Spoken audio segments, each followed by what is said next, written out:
तो उतना ही कम है। सभी लोग कहते हैं गुरुर ब्रह्मा गुरुर विष्णु गुरुर्देवो महेश्वरा गुरु साक्षात् परम ब्रह्म गुरु साक्षात् परम ब्रह्म तस्मै श्री गुरुवे नमः। अर्थात ये स्कंद पुराण में आया है। हम सभी का वाचन करते हैं, पढ़ते हैं, हमें न इसकी उत्पत्ति से मतलब होता है न इसके अर्थ से मतलब होता है, केवल हम इसका वाचन करते हैं। देखिए उस गुरु की इसमें जो कही गई है, क्या महिमा गाई गई है कि जिन्हें हम त्रिदेव मानते हैं। कुछ लोग उन्हें ही भगवान भी मानते हैं, ब्रह्मा विष्णु महेश को। मतलब जो पूरी सृष्टि है उसमें से 50% कहा जाए तो झूठ नहीं है कि उन्हें ही भगवान मानती है। तो वो भगवान स्वरूप हैं, ब्रह्मा विष्णु महेश। अब उसमें जो है जो विद्वान होते हैं, जो पढ़े लिखे होते हैं या जिन्होंने कहीं से सीख रखा है, वो क्या करते हैं, उन्हीं का बंटवारा कर देते हैं कि ब्रह्मा का ये कार्य है, विष्णु का ये कार्य है और महेश का। लेकिन गुरु उनके बारे में सारी पोल खोल करके सारा ज्ञान हमें बताए उनके बारे में, तो मैं ऐसे गुरु को प्रणाम करता हूं। अब ऐसा गुरु कौन होगा? पहले तो ये देखिए, क्या किसी ने ब्रह्मा विष्णु महेश जिनके तीनों के नाम लिए, क्या किसी ने देखे हैं? जब देखे नहीं तो उनके बारे में कैसे बताया? तो इसके बारे में वो ही बता सकता है जो इनको देखेगा या इनके बात करेगा। तो गुरु ही एक ऐसा समर्थ है, वो इनको देखते भी हैं और इनसे बात भी करते हैं, तो इनकी जानकारी रखते हैं। तो इस स्कंद पुराण के श्लोक में केवल यही लिखा है कि मैं उस गुरु की वंदना करता हूं, मैं उस गुरु को नमन करता हूं जो इनके बारे में जानकारी। अभी हमारे डॉक्टर साहब पढ़ रहे थे, एक वो भी बाबा जय गुरुदेव के बारे में एक श्लोक था। क्या था? ध्यान मूलम गुरुमूर्ति पूजा मूलम गुरुपदम मंत्र मूलम गुरु वाक्य और मोक्ष मूलम गुरु कृपा। अब ये इन्होंने पढ़ लिया। मेरा ध्यान या मेरा जो कहना है, जहां भी मैं जाता हूं, मैं एक ही बार कहता हूं कि जिसको पढ़े उस पर मनन कीजिए, क्योंकि ये जो मस्तिष्क है, ये जो बुद्धि है, प्रत्येक प्राणी के पास ईश्वर ने दी है। तो इस पे ये नहीं है कि तुमने सुन लिया और वो तुम पे थोप दिया गया, नहीं, तुम्हें उसको स्वयं उसकी गहराई में जाना। ध्यान मूलम गुरु मूर्ति।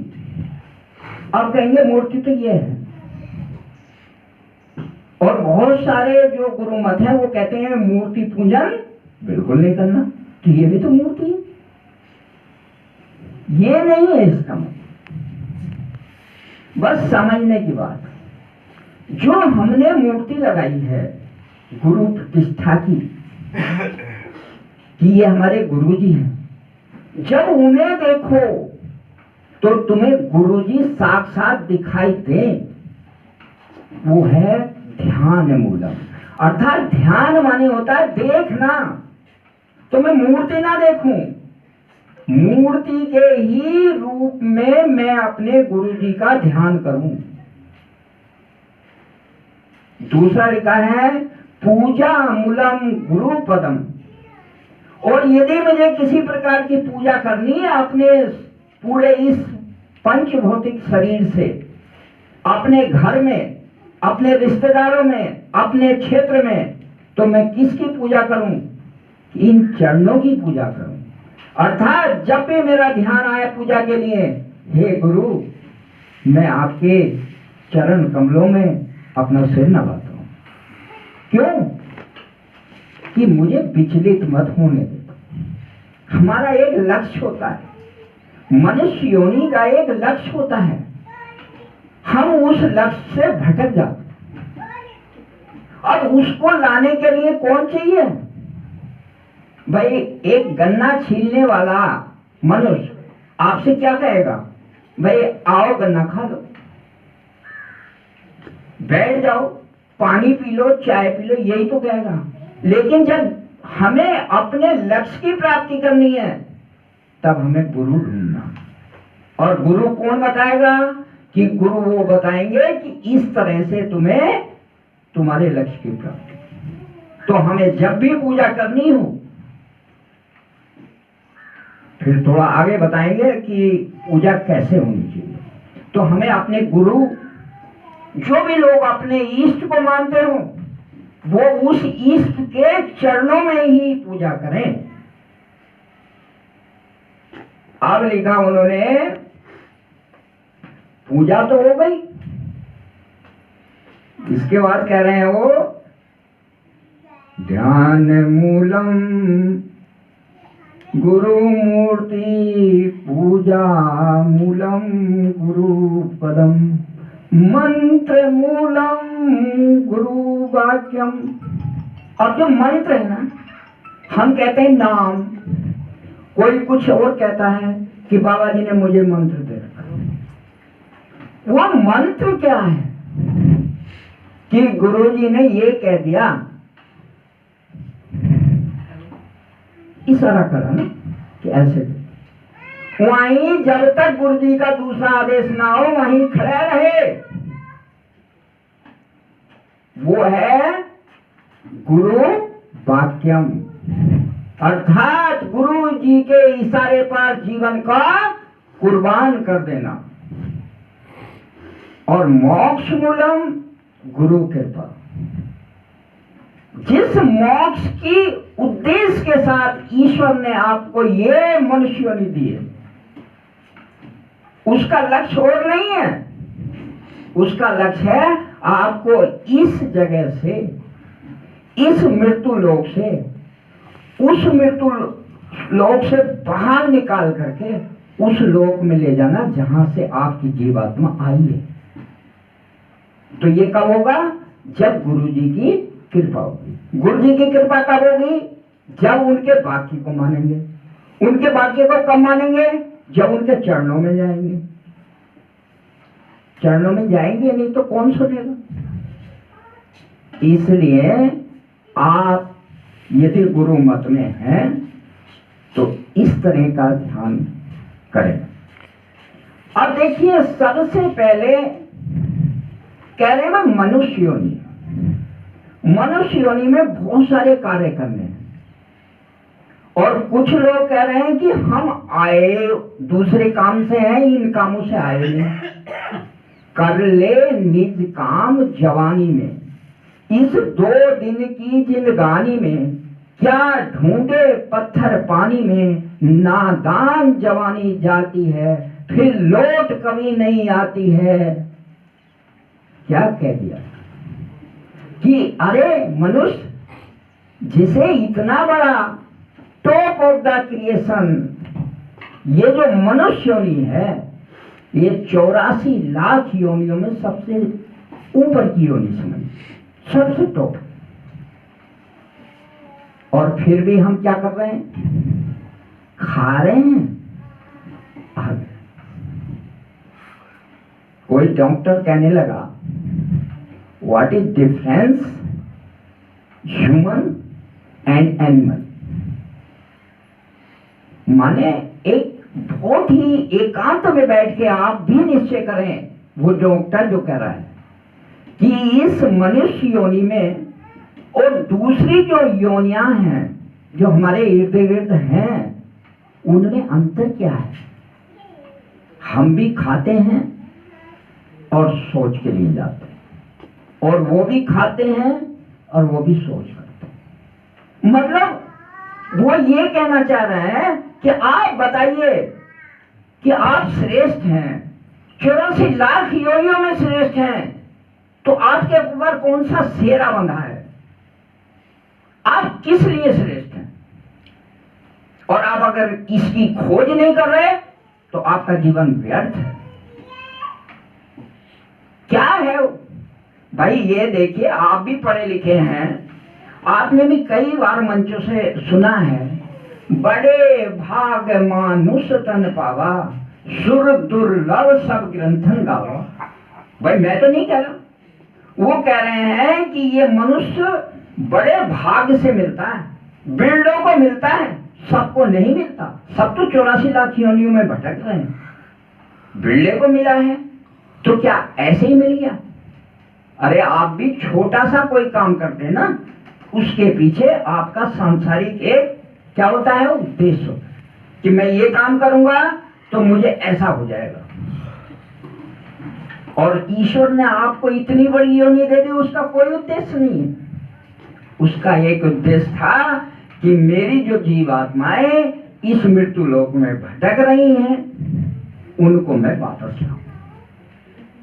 बाबा जी कहते हैं, आए हम वैदेश से, जहां तुम्हारो धाम, और तुमको निज घर ले जाना, यही हमारा काम। जितने भी संत पुरुष आते हैं वो केवल हमें एक नाव पर बैठा करके इस भव सागर को पार उतारते हैं। बाकी वो किसी काम से नहीं आते, किसी के दुख दूर करने के लिए नहीं आते। लेकिन हम जाते हैं, चाहे गुरु जी के चरणों में जाएं, किसी अन्य देवी देवता के चरणों में जाएं, तो हम क्या कहते हैं, अरे गुरु महाराज मेरे को ये परेशानी, मेरी टांग में दर्द है, मेरे हाथ में दर्द है, मेरा बुखार रहता है, मेरा ऑपरेशन होना है, मेरे घर में बच्चे के बच्चा नहीं है, मेरी भैंस दूध नहीं देती। यही चीज मांगते ना। तो बाबा जी के सत्संग में एक दिन मैंने सुना कि मैंने इतने लोगों को अमोलक धन दिया है, किसी ने आज तक दोबारा आकर ये नहीं पूछा कि मेरा भजन नहीं बन रहा, बाबा जी कोई मदद करो। सब संसारी चीज मांगते। संसार में क्या है? एक छोटी सी बात देखिए आप आजमा के, क्या कि जिनको संसार में तुम अपना कहते हो ना, मेरा, किसी को भी मेरा कहना, वो तुम्हारे साथ नहीं है। कोई भी चीज लगाइए आप अपने आप, मैं नहीं बता रहा कि इसको कहिए, जिसको आपके मुंह से ये निकलेगा कि मेरा है, वो तुम्हारे साथ नहीं है। और हमें दुख किस बात का है कि जो मेरा कह रहा है ना, उसका हमें पता ही नहीं। भाई कोई चीज तो ऐसी है हमारे अंदर जो वो ये कह रही है ये मेरा है, ये भी मेरा है, यहां तक समझिए ये भी मेरा है। शरीर को भी कह रही है मेरा है, माने शरीर ऐसा नहीं कह रहा कि मैं हूं। कौन कह रहा है? मेरा। तो ये शरीर भी साथ नहीं दे, शरीर भी छोड़ के जाना पड़ेगा। और कहते ही हैं जब छूट जाता है ना, मान लो अभी कोई शरीर छोड़ देगा तो उसे आधे घंटे में कहेंगे फटाफट ले, माने शरीर यहाँ छूट गया, वो कोई चीज बाहर चली, मोल तो उसका है। बाइबल में लिखा है, then soul is light in him, soul is light in him, not at all darkness. हमारे अंदर जो जीवात्मा है वो विद्युत के समान है, बिजली के समान है। जैसे एक बल्ब लगा है यदि हम स्विच ऑन कर देते हैं तो वो सारे में प्रकाश कर देता है। ऐसे ही जब हमारे शरीर में जीव आत्मा आई है और जब तक रहेगी तब तक हमारी 17,000 करोड़ 17,000 करोड़ कोशिकाएं हैं मनुष्य शरीर में। इन सब को प्रकाशमान करती रहेगी और जिस हिस्से से जीव आत्मा का प्रकाश हटेगा वो सड़ जाएगा, सड़ निकालना पड़ेगा यदि जीवात्मा का प्रकाश उसमें नहीं गया। तो इतनी बड़ी ताकत हमारे शरीर के अंदर है जीवात्मा, लेकिन हमें उसका बोध नहीं है। हमें एहसास ही नहीं है कि हमारे शरीर में कुछ है। कैसे एहसास नहीं है? सब जानते हैं दूध में घी है, लेकिन उसका हमें एहसास नहीं है। दूध से घी निकालते हैं घरों में तो उसका अलग विधि है, अपने आप घी नहीं आता। ऐसे ही शरीर में जीवात्मा है, हमें उसका बोध नहीं है। कैसे बोध नहीं है? कि एक पशु जिसे हिरण कहते हैं, मृग कहते हैं, उसके शरीर में एक अजवा ऐसा है जिससे खुशबू निकलती है, इत्र निकलती है, और वो उसको नाक से सूंघता है और वो भयभीत या उसे ऐसे समझिए संशय हो जाता है कि ये सुगंध आ कहां से रही है और मुझे ये सुगंध चाहिए। तो वो भटकता है और चारों तरफ घूम के ढूंढता है और अंतोगत्वा उसे जीवन भर वो कहीं नहीं मिलती। क्यों नहीं मिलती? कुंडली कस्तूरी कुंडल से मृग ढूंढे बनवार, ऐसे ही घट घट राम है और दुनिया देखे ना।